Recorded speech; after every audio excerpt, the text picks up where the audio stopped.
Hello दोस्तों, स्वागत है आपका हमारे एक नए वीडियो में। आज आपको करंट अफेयर बताएंगे। दोस्तों, क्या आपको कार्टून वीडियो पसंद है? तो कमेंट में हाँ लिखें। दोस्तों, आपका पहला सवाल है, हाल ही में 700 टेस्ट विकेट लेने वाले पहले तेज गेंदबाज कौन बने हैं? इसके ऑप्शन है एक Ravichandran Ashwin, B Nathan Lyon, C James Anderson, D Stuart Broad.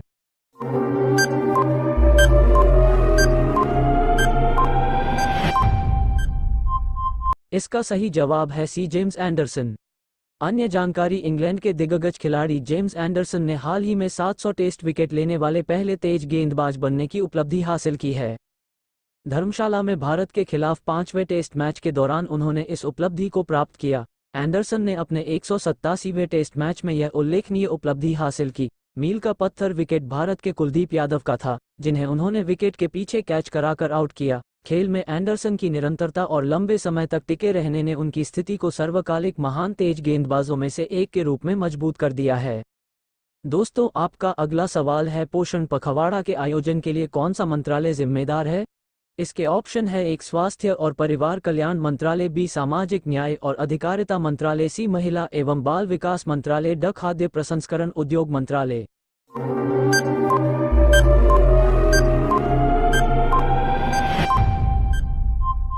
इसका सही जवाब है सी महिला एवं बाल विकास मंत्रालय। अन्य जानकारी, एक महिला एवं बाल विकास मंत्रालय द्वारा पोषण पखवाड़ा 2024 का आयोजन किया गया है। दो पखवाड़ा का उद्देश्य पोषण बीपीआई और गर्भवती महिलाओं के स्वास्थ्य के लिए आहार प्रथाओं जैसे विषयों पर ध्यान केंद्रित करते हुए बड़े पैमाने पर संवेदीकरण और सामुदायिक गतिविधियों का संचालन करना है। 3 केंद्रीय मंत्री स्मृति ईरानी ने प्रारंभिक बचपन देखभाल और शिक्षा, पारंपरिक आहार प्रथाओं, माता एवं शिशु स्वास्थ्य, टिकाऊ खाद्य प्रणाली, स्वच्छता और अनीमिया प्रबंधन सहित विषयों पर प्रकाश डाला। दोस्तों, आपका अगला सवाल है, भारत को हाल ही में खसरा और रूबेला चैंपियन ग्लोबल अवार्ड मिला है। खसरा और रूबेला अंडरस्को के कारण होते हैं। इसके ऑप्शन है एक जीवाणु, बी वायरस, सी प्रोटिस्टा, ड कवक।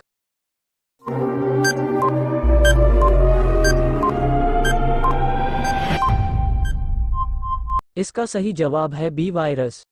अन्य जानकारी, भारत ने उत्कृष्ट रोग नियंत्रण प्रयासों के लिए वैश्विक खसरा और रूबेला चैंपियन पुरस्कार जीता। ये पुरस्कार 6 मार्च को वाशिंगटन में राजदूत श्रीप्रिया रंगनाथन ने प्राप्त किया है। अन्य जानकारी, खसरा और रूबेला साझेदारी में American Red Cross, Bill and Melinda Gates Foundation, Global Alliance for Vaccines and Immunization, GAVI, UNICEF और विश्व स्वास्थ्य संगठन शामिल हैं। दोस्तों, आपका अगला सवाल है, दिवसीय नजरुल उत्सव ढाका में हुआ। काजी नजरुल इस्लाम कौन थे? इसके ऑप्शन है एक कवि, बी चित्रकार, सी स्वतंत्रता सेनानी, ड अभिनेता।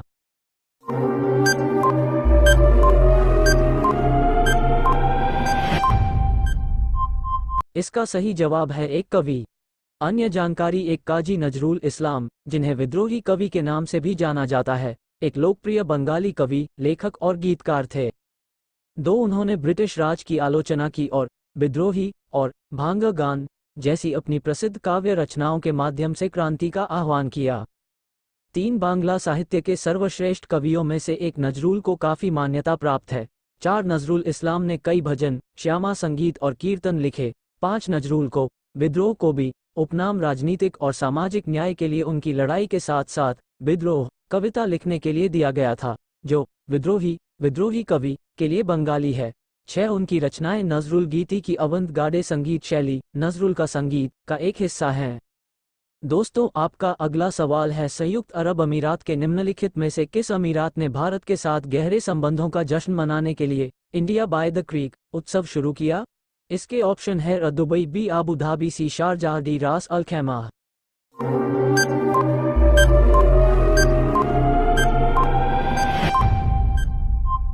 इसका सही जवाब है ए दुबई। अन्य जानकारी, यह महोत्सव 8 से 10 मार्च तक अलसीफ पार्क में हुआ। इसमें संगीत प्रदर्शन, साहित्यिक चर्चा और कविता पाठ सहित विभिन्न सांस्कृतिक कार्यक्रमों का प्रदर्शन किया गया।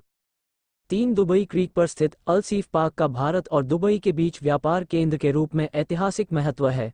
4 इस महोत्सव का उद्देश्य कलात्मक अभिव्यक्ति के माध्यम से भारत और दुबई के बीच सांस्कृतिक संबंधों को मजबूत करना है। 5 सहयोगात्मक प्रयास में दुबई ड्यूटी फ्री, भारत के महावाणिज्य दूतावास और दुबई अर्थव्यवस्था और पर्यटन सहित विभिन्न संगठन शामिल थे। 6 संगीतकारों और लेखकों सहित प्रसिद्ध भारतीय हस्तियों ने इस कार्यक्रम में भाग लिया, जिसने भारत और दुबई के बीच मजबूत बंधन को उजागर किया।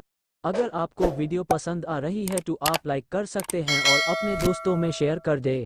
दोस्तों, आपका अगला सवाल है, केन बेतवा लिंक नहर किस राष्ट्रीय उद्यान से गुजरती है? इसके ऑप्शन है बंधवगढ़ राष्ट्रीय उद्यान, बी कान्हा राष्ट्रीय उद्यान, सी पन्ना राष्ट्रीय उद्यान, डी पेंच राष्ट्रीय उद्यान।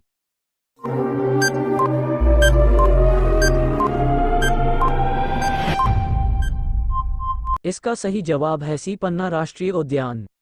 अन्य जानकारी, एक केन बेतवा लिंक नहर उत्तर मध्य प्रदेश में स्थित पन्ना नेशनल पार्क से होकर गुजरती है। यह एक बाघ आरक्षित भी है। 2 केन बेतवा लिंक परियोजना KBLP एक नदी अंतर्योजन परियोजना है जिसका उद्देश्य यूपी में केन नदी के अधिशेष जल को मप्र में झांसी, बांदा के जिलों में फैले सूखाग्रस्त बुंदेलखंड क्षेत्र की सिंचाई के लिए अधिशेष जल में स्थानांतरित करना है। ललितपुर और यूपी के महोबा जिले और मध्य प्रदेश के टीकमगढ़, पन्ना और छतरपुर जिले। 3 केन और बेतवा नदियां मध्य प्रदेश में उत्पन्न होती हैं और यमुना की सहायक नदियां हैं। 4 कैन यूपी के बांदा जिले में और यूपी के हमीरपुर जिले में यमुना के साथ मिलते हैं। 5 बेतवा नदी पर राजघाट, पसरीचा और मटीला बांध हैं। 6 केन नदी पन्ना बाघ आरक्षित से होकर गुजरती है। दोस्तों, आपका अगला सवाल है, जनवरी 2022 में किस देश ने G7 प्रेसिडेंसी का पदभार ग्रहण किया? इसके ऑप्शन है ए नीदरलैंड, बी जर्मनी, सी ऑस्ट्रिया, ड फ्रांस।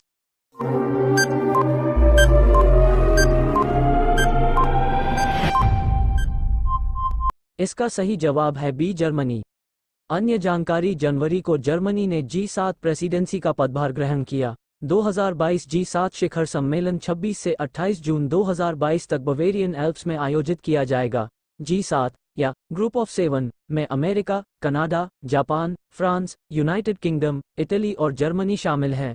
जून 2021 के शिखर सम्मेलन में G7 नेताओं ने 2.3 बिलियन वैक्सीन खुराक वितरित करने पर सहमति व्यक्त की। कोवैक्स टीकाकरण गठबंधन में जर्मनी दूसरा सबसे बड़ा दोस्तों, आपका अगला सवाल है, वर्ष 2022 में कुल कितने व्यक्तियों को पद्म पुरस्कारों से सम्मानित किया गया है?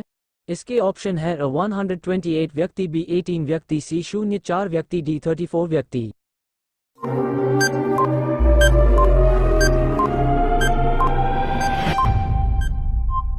इसका सही जवाब है ए 128 व्यक्ति। अन्य जानकारी, 2022 के लिए 128 लोगों को 3 श्रेणियों पद्म विभूषण, पद्म भूषण और पद्मश्री में दिए जाने वाले पुरस्कारों से सम्मानित किया गया है। गृह मंत्रालय ने 25 जनवरी 2022 को देश के सर्वोच्च नागरिक पद्म पुरस्कार प्राप्त करने वालों की सूची की घोषणा की। गायक सोनू निगम और ओलंपिक स्वर्ण पदक विजेता नीरज चोपड़ा को पद्मश्री से सम्मानित किया गया है। दोस्तों, अगर आपको वीडियो पसंद आए हो तो चैनल को लाइक करें, सब्सक्राइब करें एंड बेल आइकॉन दबा दें।